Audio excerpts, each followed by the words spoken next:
नमस्कार, मराठी अपडेट गुरु या यूट्यूब चॅनलवर मी ओमकार तुमचं स्वागत करतो। तर भारती सारथी महाज्योती TRT अंतर्गत विविध स्पर्धा परीक्षा झाल्या, तर याचा निकाल नुकताच पोर्टलवरती प्रसिद्ध करण्यात आला आहे। त्याचबरोबर तुम्हाला नाव यादीमध्ये नसेल त्याचबरोबर तुम्ही स्कोअर कार्ड देखील पाहू शकता। याची लिंक यापूर्वीच तसा व्हिडिओ देखील प्रसिद्ध करण्यात आला, या व्हिडिओच्या डिस्क्रिप्शन बॉक्समध्ये देखील पाहू शकता। तर यामध्ये सगळ्यात महत्त्वाची बाब म्हणजे डॉक्युमेंट व्हेरिफिकेशन आणि ऑप्शन पर्याय जो आहे विथ कोर्सेस करता, तर या संदर्भात संपूर्ण माहिती आपण घेणार आहोत। तर यामध्ये अशा प्रकारे सारथीमार्फत एक प्रसिद्ध करण्यात आलेलं परिपत्रक तुम्ही पाहू शकता की यापूर्वी ज्या याद्या प्रसिद्ध करण्यात आल्या आहेत, निवड याद्या आणि प्रतीक्षा याद्या, तर या अंतिम निवड याद्या आणि प्रतीक्षा याद्या नाही आहेत। तर जी दुय्यम कागदपत्रे पडताळणी होणार आहे त्यानंतर ह्या याद्या अंतिम केल्या जाणार आहेत। तर लक्षात घ्या, गुणवत्ता यादी तुम्ही पाहू शकता।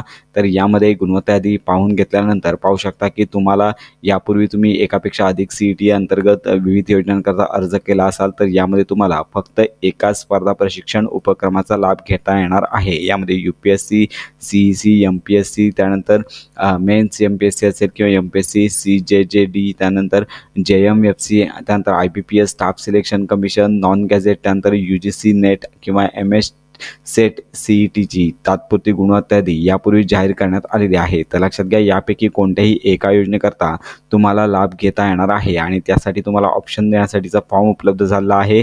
6 तारखेपर्यंत तुम्हाला हे ऑप्शन द्यायचे आहेत। सध्या तरी पोर्टलवरती येथे आलं असता हा ऑप्शन आलेला नाही आहे। ऑप्शन आल्यानंतर संपूर्ण माहिती अपडेट आपले व्हॉट्सअप ग्रुप, टेलिग्राम चॅनलवरती दिल्या जातील। तर येथे क्लिक केल्यानंतर तुम्ही पाहू शकता की संपूर्ण माहिती देण्यात आली आहे। तर लक्षात घ्या, येथे लिंक पाहण्याची प्रोसेस देखील देण्यात आली आहे। त्यामुळे लक्षात घ्या, सध्या पोर्टलवरती तुम्हाला यामध्ये निवड द्यायची आहे। शेवटची तारीख 6 ऑक्टोबर सायंकाळी 6 वाजेपर्यंत। तुम्ही एकापेक्षा अधिक योजनांकरता जर अर्ज केला असेल तर तुम्हाला यापैकी कोणत्याही एकाच योजनेचा लाभ उपक्रमाचा घेता येणार आहे, अशी स्पष्ट नोटीस यामध्ये देण्यात आली आहे। त्यामुळे अशा प्रकारे ही महत्त्वाची माहिती वाचून घ्या। पोर्टलवरती अद्याप ऑप्शन घेण्याचा टॅब उपलब्ध झाला नाही आहे। उपलब्ध झाल्यानंतर संपूर्ण माहिती या संदर्भात दिली जाईल। त्यामुळे ही महत्त्वाची माहिती इतरांपर्यंत नक्की शेअर करा।